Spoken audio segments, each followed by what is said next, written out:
ஒத்த கருத்துடைய இயக்கங்கள் காங்கிரஸ் இயக்கம், மார்க்சிஸ்ட் கம்யூனிஸ்ட், எல்லா சிறுபான்மை இயக்கம், அது நம்ம இருக்கக்கூடிய முஸ்லீம் லீக் தொடர்ந்து 67 வரல. அவங்க விருப்பம் இருக்கிறாரு எங்களுக்கு.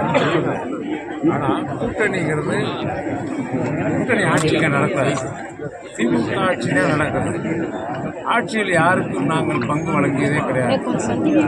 கூட்டணி இருக்கோம், எத்தனை கட்சி வந்தாலும் கூட்டணி இருக்கும், இடம் காப்பாங்க, கொடுப்போம், அவ்வளோதான். ஆட்சியில் பங்கு என்பது எப்பொழுதும் கொடுத்ததே இல்லை. இது முதல்வர் அப்படின்னு சொல்லி உங்களுக்கு தெரியல எவ்வளவு முதல்வர் எவ்வளோ அக்கறை எடுக்கிறார் என்பது பிரச்சனை கூடாது. சாதாரண குடிமகன் ஒரு இடத்துல பாதுகாப்பு உடனே யார் சம்மந்தப்பட்டிருந்தாலும் எவ்வளோ பெரிய அந்தஸ்தில் இருந்தவங்க அவங்க ஒன்றிய செயலாளர் இருந்தாலும், மாவட்ட செயலாளர் இருந்தாலும், மந்திரியாக இருந்தாலும், எம்எல்ஏ இருந்தாலும் உடனே நடவடிக்கை எடுக்கக்கூடிய ஒரு முதலமைச்சர் இந்தியாவிலே தமிழகத்தின் முதல்வர் தளபதி மு க ஸ்டாலின் அவர். வேறு யாரும் இருக்க முடியாது. எது பாராபட்சம் பார்க்க மாட்டார்கள். வேண்டியவர்கள் வேண்டாதவர்கள் என்று பார்க்க மாட்டார்கள். சட்ட ஒழுங்கை நிலைநாட்டுவதில் உறுதியாக இருப்பார்கள். சார், இப்போ தொடர்ந்து தமிழகத்தில் போதைப் பொருட்கள் நடமாட்டம் அதிகமாக இருக்கிறதுனால தான் குற்ற சம்பவங்கள் நடக்குது. இதை கையில் வச்சிருக்கக்கூடிய காவல்துறை கையில் வச்சிருக்கக்கூடிய முதல்வர் அமைதியாக இருக்காரு.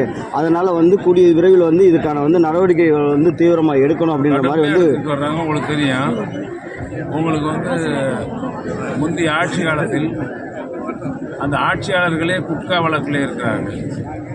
அவர்கள் பேசுவதற்கு அது சரியில்லை. எந்த அதாவது அங்கொன்றும் இங்கொன்றும் நடக்கின்ற தவறுகளை ஆட்சிக்கு வந்தவுடனே இந்த மாதிரி போதைப் பொருட்கள் விற்பவர்களை அவர் சொத்துக்களை எல்லாம் பறிமுதல் செய்து கடுமையாக நடவடிக்கை எடுத்த ஒரே அரசு நம்முடைய தளபதியாருடைய அரசு தான். உங்களுக்கே நல்லா தெரியும். இப்போ நீங்கள் ஆத்தூர் தொகுதியிலே எத்தனை பேர் அவங்க இந்த மாதிரி போதைப் பொருள் விற்றவங்க இப்போ விற்கலை, போயிட்டாங்க தொழில. அதற்கு காரணம் அரசாங்கத்தினுடைய கடுமையான நடவடிக்கை. சொத்தை பூரா ஜப்தி பண்ணார். இதுக்கு முன்னாடி எவ்வளவு அவர்கள் தவறு செய்து சொத்து சேர்த்திருந்தாலும் அதெல்லாம் பூரா ஜப்தி பண்ணாங்க. அதனால் எல்முனையில் கூட நடவடிக்கை எடுக்க நம்முடைய தளபதியாருடைய அரசு தயங்குவதில்லை. ஏன்னா முதலமைச்சர் அதில் ரொம்ப தெளிவாக இருக்காங்க. 100% இல்லை, 200% நடவடிக்கைகளில் எந்த குறையும் இல்லை. சொல்லக்கூடியதே பார்த்தீங்கன்னா திமுக கூட்டணி இருக்கக்கூடிய கம்யூனிஸ்ட் சேர்ந்த பாலகிருஷ்ணன் தான் குற்றச்சாட்டு இதை முன்வைக்கிறாரு.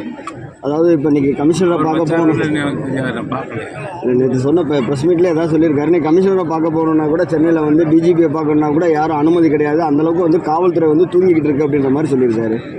அதெல்லாம் டிரான்ஸ்பரண்ட்டாக இருக்குது. எப்போ வேணாலும் சந்திக்கலாம். மந்திரியாக இருந்தாலும் சரி, முதலமைச்சர் அவர் எப்போ வேணாலும் இடத்தையும் சந்திக்கிறார். இருக்கக்கூடிய துறையினுடைய அலுவலர்கள், டிஜிபி, ஐஜி, யார் எந்த கட்சி தலைவர் இல்லை, தனியாக மறைக்கக்கூடாது. அதாவது 199 நன்மை நடக்குது. எங்கனையா ஒரு சின்ன தவறு நடந்துச்சுன்னு சொன்னாலும் நடவடிக்கை எடுக்கலாம். அது தவிர கண்டும் காணாமல் இருந்த அரசு இந்த அரசு இல்லை.